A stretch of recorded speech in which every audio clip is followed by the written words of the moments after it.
Football is supposed to follow a script. 90 minutes, 2 goals, 1 winner. But every so often, the game looks at the rulebook and does something completely unhinged. Because alongside the World Cup finals and title deciders, football also produces matches that feel like they belong in a fever dream. Games decided by protest, by politics, by weather, by loopholes, or by sheer madness. Scorelines so lopsided, they barely feel real. Matches that last for hours, or end almost as soon as they begin.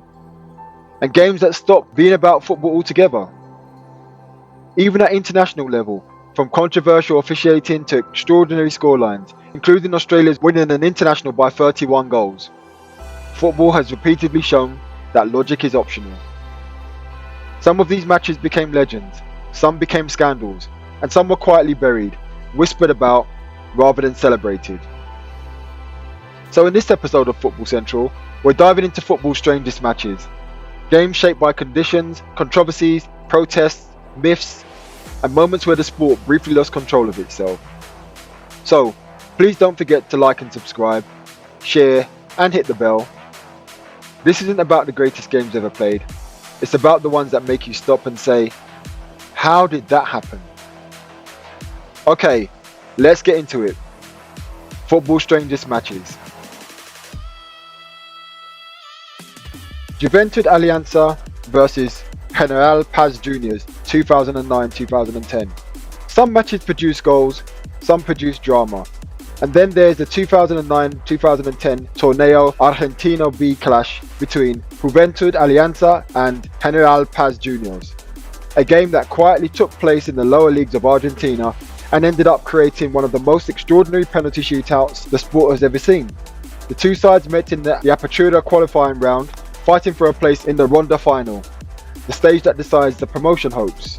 The first leg, played in Cordoba, saw General Paz Juniors edge a tight 2-1 win. A week later, the teams met again in Pocito, San Juan, with Alianza needing something special in front of their home crowd, and they delivered. Another 2-1 win, levelling the tie 3-3 on aggregate, and setting up a decisive penalty shootout under the hot San Juan night skies. What happened next felt almost supernatural. Both teams converted their first 40 penalties, a staggering run of flawless precision that pushed the score to 20-20. Fans watched in disbelief as players, defenders, midfielders, and even goalkeepers stepped up and buried their attempts with ice-cold calm. Finally, Juventus Ruiz saw his penalty saved by Marcos de Tobias, the juniors goalkeeper. Moments later, de Tobias stepped forward, blasted in penalty number 42, and won the tie himself. One save, one goal, one goalkeeper decided the longest penalty shootout in football history. Only in Argentina, only in football. A record-breaking protest. The year was 2002, and the final stage of the Magalassi National Championship was taking place in the city of Toamasina. 4 of the country's top side were battling it out for the title. In one of the decisive matches, Stade Olympique de la Maime, SOE, were awarded a controversial penalty against them in the dying seconds. A decision that ultimately cost them their shot at the title. Appeals and protests fell on deaf ears. So in their next fixture against AS Adema, who had already been crowned champions, SOE decided to protest in the most extreme way imaginable. Under instructions from their coach, the players began deliberately scoring own goals. One after another, without pause, the opponents simply stood back and watched in disbelief. The final score was 149-0. The National Federation responded swiftly and harshly. The SOE coach was banned for 3 years, while the captain and goalkeeper both received suspensions from official matches. But the scoreline entered the records books, officially recognised as the highest officially recorded in a professional football match. It even earned a place in the Guinness World of Records. The longest football match. Football has seen some bizarre spectacles over the years, but few come close to the marathon clash between Stockport County and Doncaster Rovers on March 30th, 1946. A contest that still stands as the longest competitive match ever played. Staged at Edgeley Park, in the immediate aftermath of World War II, the Division 3 North Cup replay stretched to an astonishing 3 hours and 23 minutes, a record that has survived over nearly 80 years. The sides had already drawn in the first meeting and repeated the scoreline after 90 minutes in the replay. With penalty shootouts still decades away, the time moved into extra time. Yet another goal-less 30 minutes produced no breakthrough. The solution, typical of that era, was the wartime rule known as play to win, essentially a golden goal system where the game continued indefinitely until someone finally scored. Stockport believed they'd settled it in the 173rd minute when Les Cocker put the ball in the net, only for the referee to rule it out. What followed was an almost unsurreal hunt for a winner, as fatigue replaced tactics and the daylight slowly disappeared. Without floodlights, the match was eventually abandoned in the near darkness, still locked at 2-2. The saga didn't end there. A coin toss handed Doncaster the home advantage for a second replay, where they finally dispatched Stockport 4-0. Long, drawn-out contests weren't unusual in wartime Britain. Spectators could literally go home for dinner and return before full time would arrive. But patience wore thin. Within months, the play-to-win rule was scrapped, paving the way for the structured extra time and penalty system that defined the modern game. Yet, the 1946 epic remains as a reminder of a bygone era, when a football match could quite literally go on forever. The shortest football match. Football has produced its share of bizarre stories, but few are as surreal as the World Cup qualifier between Estonia and Scotland in October 1996, a match that officially lasted 3 seconds.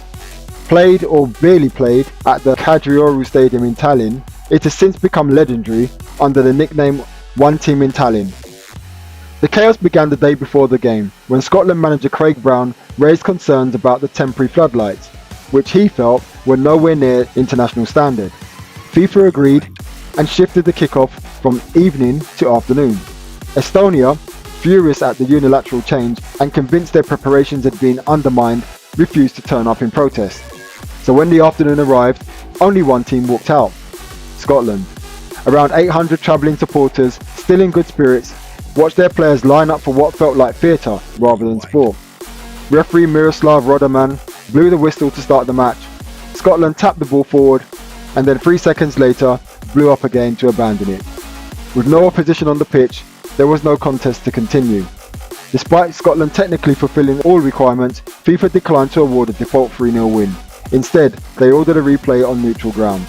The match was staged at Monaco's Stade Louis II, where both teams finally met and played out an unforgettable 0-0 draw.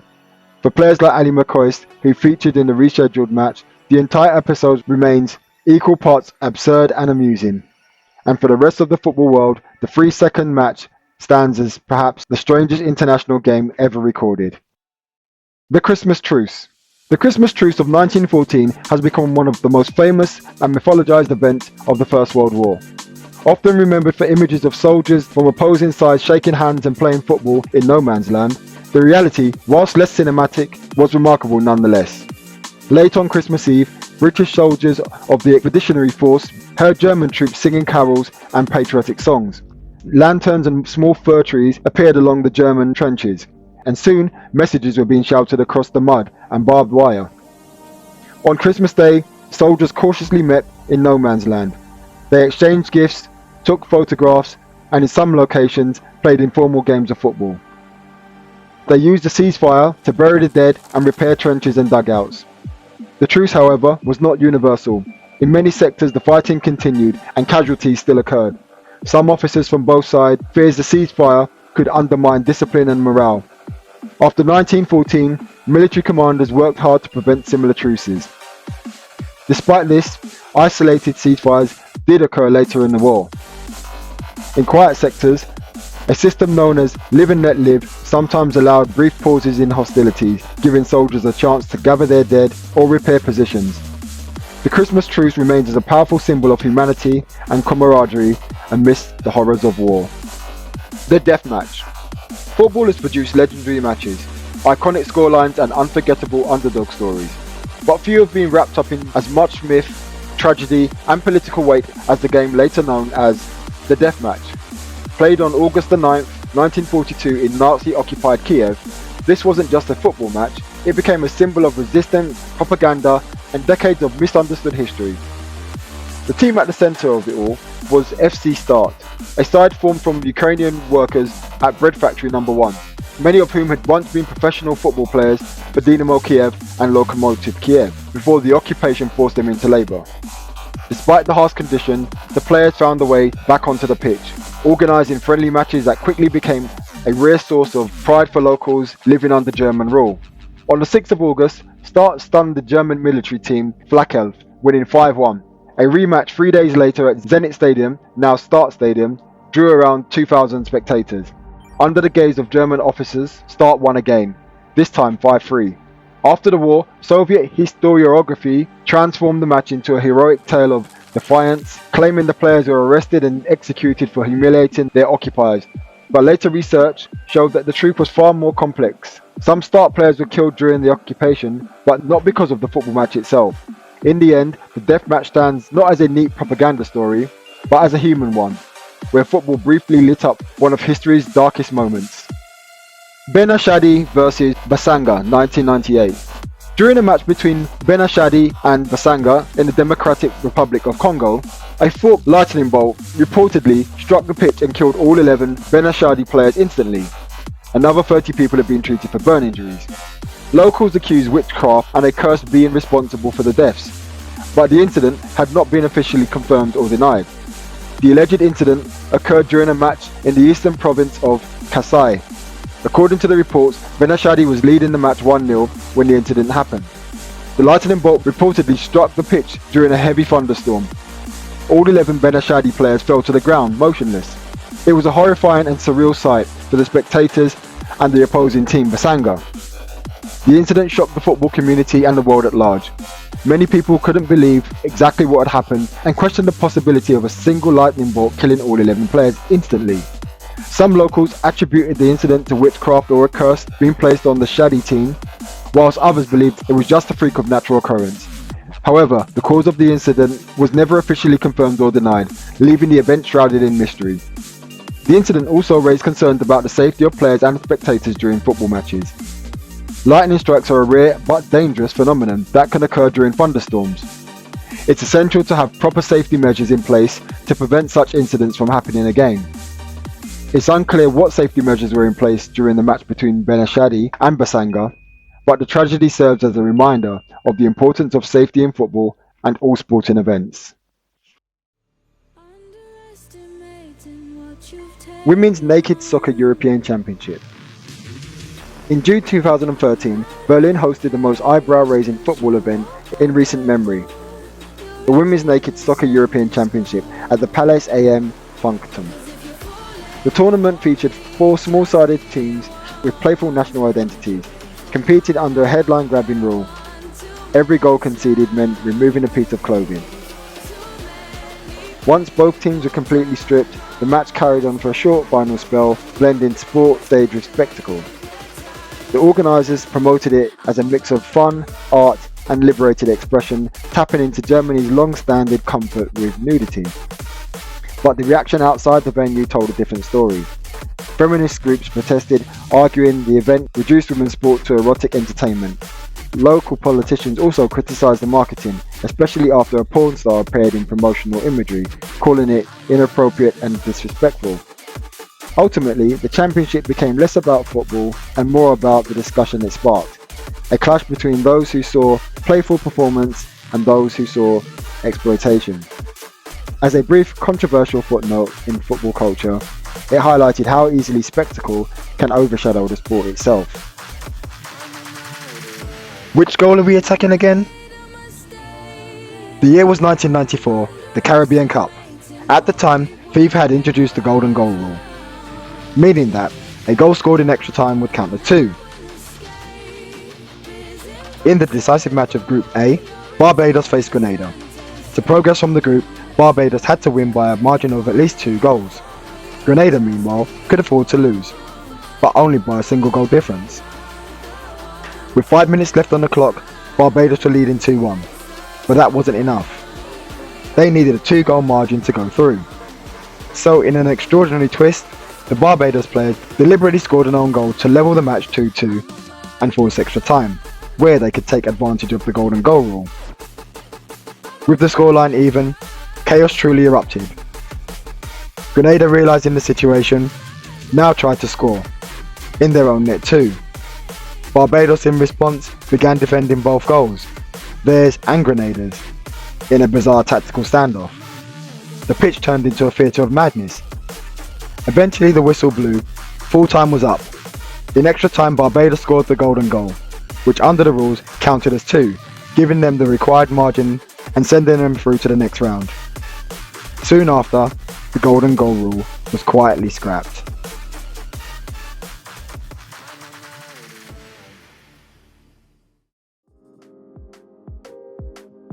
In 1979, West Bromwich Albion were looking for an idea for a benefit match for one of their longest serving players, Len Cantello. Somebody, we don't know who, came up with the idea of a match pitting black players against white players. Yes, really, blacks v white. Yep, imagine the outcry today.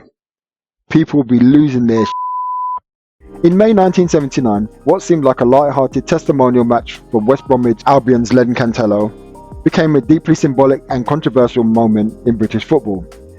The game, played at the Hawthorns, pitted an all-white West Brom team against a side made up of exclusively black professional footballers, captained by Cyril Regis. On the surface, it was merely a novelty. For the white team, a gimmick. For the black players, however, it was a chance to make a statement. Brendan Batson, one of the 3 degrees, alongside Regis and Laurie Cunningham, later reflected that though the idea might seem bizarre today, they embraced it. Not purely for its social impact, but to come together for our community. The match ended 3-2 in favour for the black team, with goals from Cunningham, Garth Crooks and substitute Stuart Phillips. Importantly, the game was played amid the backdrop of pervasive racism, from taunts in the terrace to deeply entrenched stereotypes of black players as lazy or less tough. Players admitted that, unlike many of their white participants who barely remembered the match, black players recalled it every moment with clarity. Fans' reactions were complex. While some feared potential unrest, reports noted that the 7,000-odd crowd remained peaceful, treating the game more like a celebration than a provocation. In the black community, it fostered pride, a rare space where black footballers were visibly united and publicly celebrated. Though conceived as a testimonial, the match has since resonated far beyond that. It stands as a powerful metaphor for racial division and courage, illustrating how black players use the sport to challenge prejudice and help pave the way for greater inclusion in English football. You've just been taken on a journey through football's most unexplainable matches. Games where the scoreline stopped making sense, the rules bent under pressure, and the sport briefly stepped into chaos. We've seen penalty shootouts stretched beyond belief, international matches that lasted just seconds, and scorelines so extreme they ended up in the Guinness Book of Records. But for me, it's got to be the Christmas Truce. Not because it was officially competitive, it wasn't. Not because it rewrote the record books, it didn't. But because in the middle of one of the darkest chapters in human history, football did something extraordinary. It paused war. Not through politics or power, but through shared humanity. For a brief moment, the sound of gunfire was replaced by laughter, conversation, and the simple act of kicking a football across the frozen ground. Soldiers didn't just play football, they buried the dead, shared food and cigarettes, exchanged names, photographs and stories, and remembered something that the war had tried to erase, that the person on the other side of the line was human too. No trophies were lifted, no results were recorded, and yet, that moment has echoed through football history louder than many finals ever have. That's the power of this game. These matches remind us that football isn't just always about trophies or tactics. Sometimes it becomes protest, sometimes it becomes theatre, sometimes it becomes resistance, and occasionally it becomes peace, even if it's only for a single day. Because football has this strange ability to reflect the world around it. It exposes flaws in systems, highlights absurdities in rules, and at its most powerful, cuts through politics, borders, and conflict. These games weren't just strange, there were moments where the sport escaped its own boundaries. So the question now is, which match stuck with you the most? Was it the scoreline that defied belief, the game that barely happened at all, or the one that transcended football and became something far bigger than the result? Let us know in the comments. We genuinely want to hear which story stayed with you after the final whistle. And if you enjoyed this journey through football's strangest matches, please make sure to like the video, subscribe to the channel, ring the bell, and support Football Central so that we can keep making stories like these. Anyway, we're done now. It's time for us to go. Thank you for watching, and we'll see you next time on Football Central.